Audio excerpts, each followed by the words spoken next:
Hey guys, what's up? I'm Gaurav Nepal. I'm from Institute of Medicine, Maharajan's Medical Campus and Teaching Hospital from Nepal.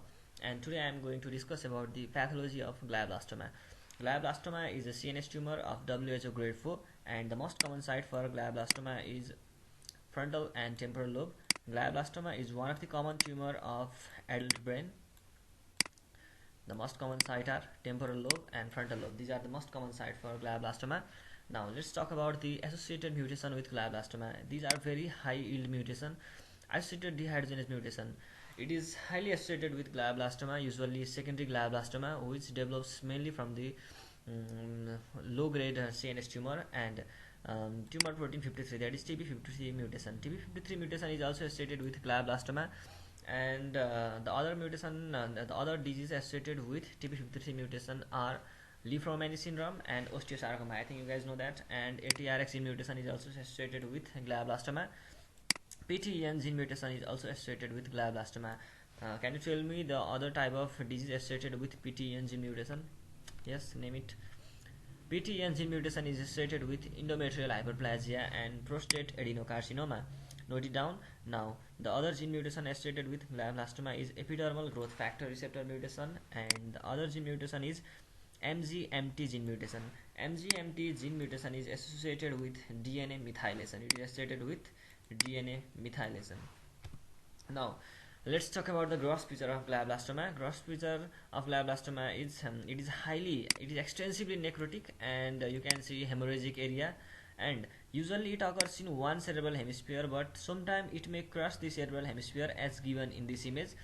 Sometimes it may cross the cerebral hemisphere and form butterfly glioblastoma. Now, what is butterfly glioblastoma?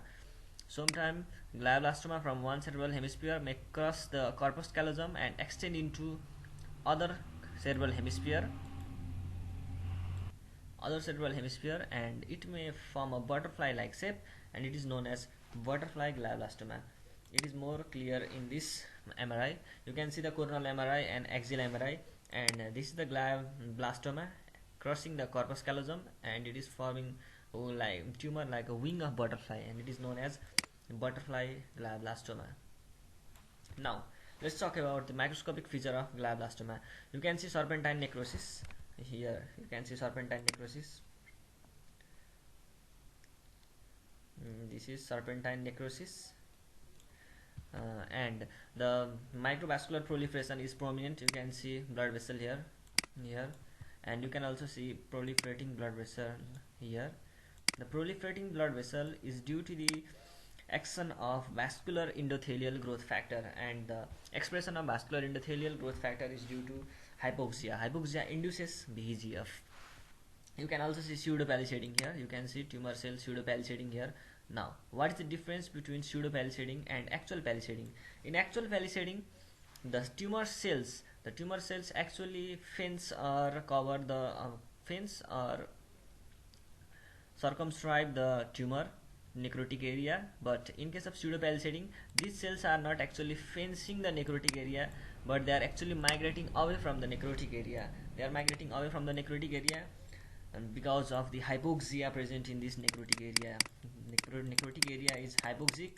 This area is hypoxic, and transcription factor are produced in area away from the necrotic area, and thus the tumor cell are migrating away from the central necrotic area. Now, you can see microvascular proliferation here. These are the microvascular proliferation in glioblastoma. You can see it here. Thank you.